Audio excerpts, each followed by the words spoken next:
বুট মটরগুলো তেলে দিয়ে দিচ্ছি। এই দেখেন তুলে নিচ্ছি বুট চালানি। আসসালামু আলাইকুম বন্ধুরা, সবাই কেমন আছেন? আজকে ইফতারের জন্য আমি বুট রান্না করবো। যেহেতু বুট আর বুটের ভিতর পেঁপে দেবো। এই দেখেন পেঁপে দিলে ভালো লাগে, মানে মেথা মেথা হয়, খেতে ভালো লাগে। এই তো আমি বুট চালানোর জন্য তেল দিয়ে দিচ্ছি। হ্যাঁ, তেল দিয়ে দিলাম। এবার হচ্ছে পেঁয়াজ দিয়ে দেবো। আর এই দেখেন পেঁপে, পেঁয়াজের থেকে পেঁপে দিলে বেশি ভালো লাগে। আমি পেঁপে গুলো দিয়ে দিলাম। পেঁপে গুলো দেওয়া হয়ে গেল। এই তো সামান্য হলুদ দিয়ে দেবো। এই তো হলুদ দিয়ে দিচ্ছি বুট চালানোর জন্য। এই তো মরিচ, এই তো লবণ, এই তো অল্প করে আদা বাটা, জিরে বাটা, রসুন বাটা দিয়ে দিলাম। তাহলে বেশ ভালো লাগবে।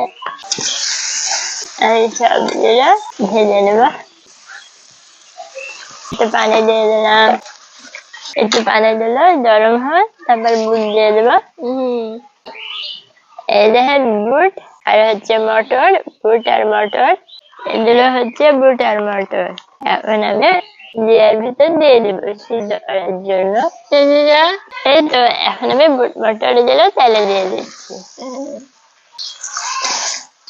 এই তো এখন ঢাকনা দিয়ে ঢেকে দেবো, ভালো করে সিদ্ধ হয়। এখন ঢাকনা দিয়ে ঢেকে দিলাম, বুট মটর গুলো ভালো করে সিদ্ধ হয়ে যায়। এই তো বুট চালানি হয়ে গেছে।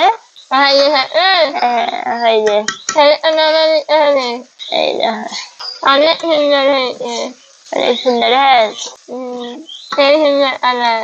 হয়ে গেছে, নামাই নিতে হবে। এই দেখেন বুট চালানি হয়ে গেছে। এই দেখেন বুট চালানি রান্না হয়ে গেল। এখন আমি তুলে নেব। এই তো এই দেখেন তুলে নিচ্ছি বুট চালানি। বাবা কি নরম, তুলে নি সব।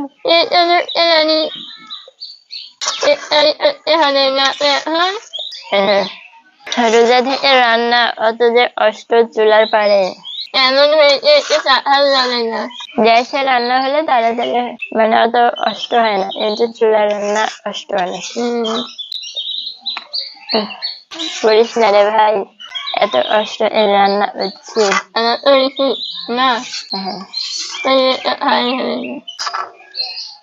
এই তো তোলা হয়ে গেল। আমরা কি রান্না করলাম? বুট চালানি। এই তো বুট চালানি হয়ে গেছে। মা হয়ে গেছে।